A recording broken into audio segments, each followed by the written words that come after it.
Average velocity and instantaneous velocity.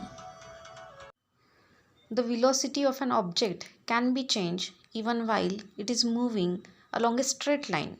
Suppose that a truck is covering a distance of 40 km from A to D in a straight line.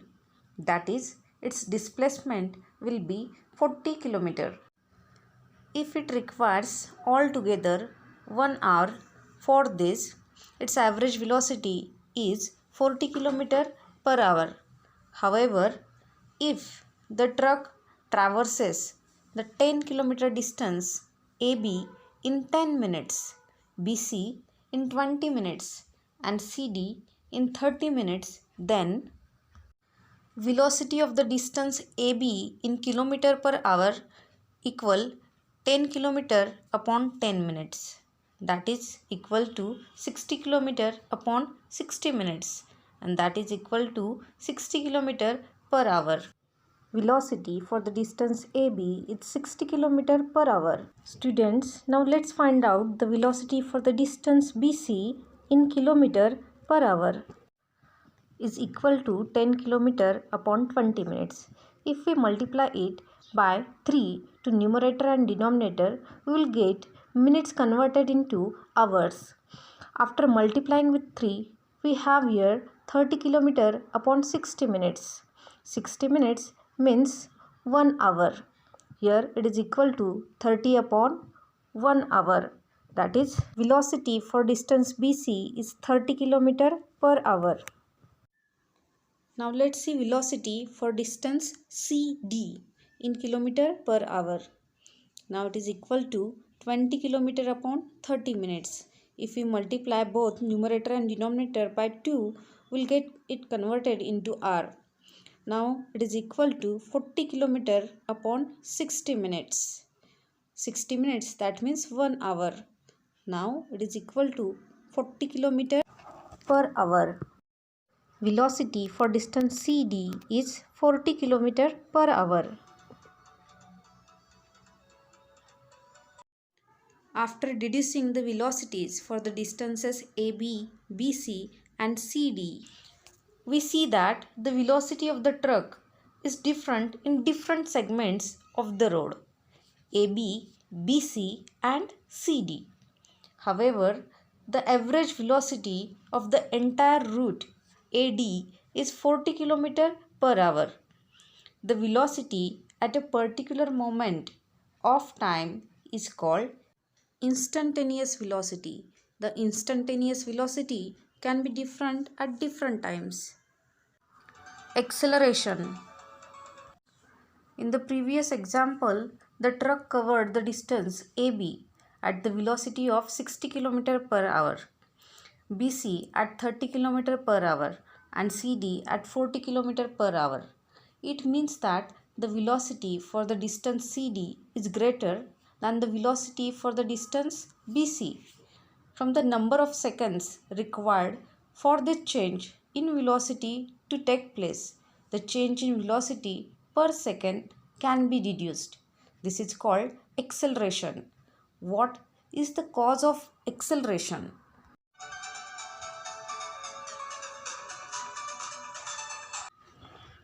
You know that the truck driver increases or decreases the velocity of the truck by means of accelerator. You might have seen a toy car that runs on a clockwork spring. When it is released on a flat floor, after winding up the spring, it goes in a straight line. However, when it is hit on one side, it changes direction and keeps going. If it collides into a wall, it stops. It means that its velocity changes. How did this change take place? It happens because the car comes into contact with something external to it. On a football ground, how does the direction of the ball moving in a straight line change? We see some players changing its direction by kicking it. When its direction changes, the velocity of the ball changes. That is to say, an acceleration takes place. The interaction that brings about the acceleration is called force. force acts on a body. Use your brain power. The unit of acceleration is meter per second square. Verify this. Students, here the formula for acceleration is acceleration equal change in velocity upon time taken for change.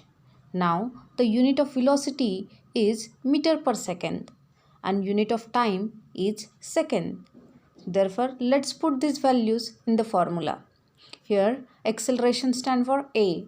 A equal unit of velocity is meter per second upon unit of time is second. Therefore, it is meter upon second into second. That is acceleration equal meter upon second square. So, the unit of acceleration is meter per second square. It is verified. Force and acceleration. Take a glass marble and let it roll on a big smooth tabletop. After some time, its velocity will decrease and it will stop.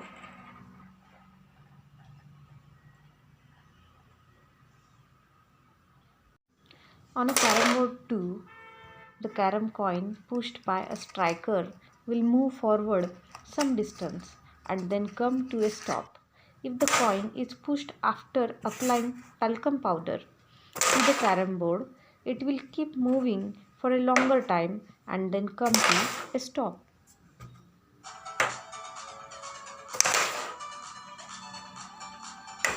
What can you infer from this? The velocity of the coin decreases due to the force of friction and the coin stops.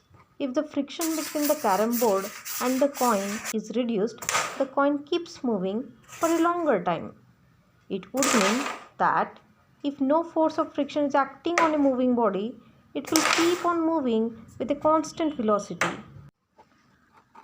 The scientist Sir Isaac Newton was the first to study force and resulting acceleration. Newton's first law of motion.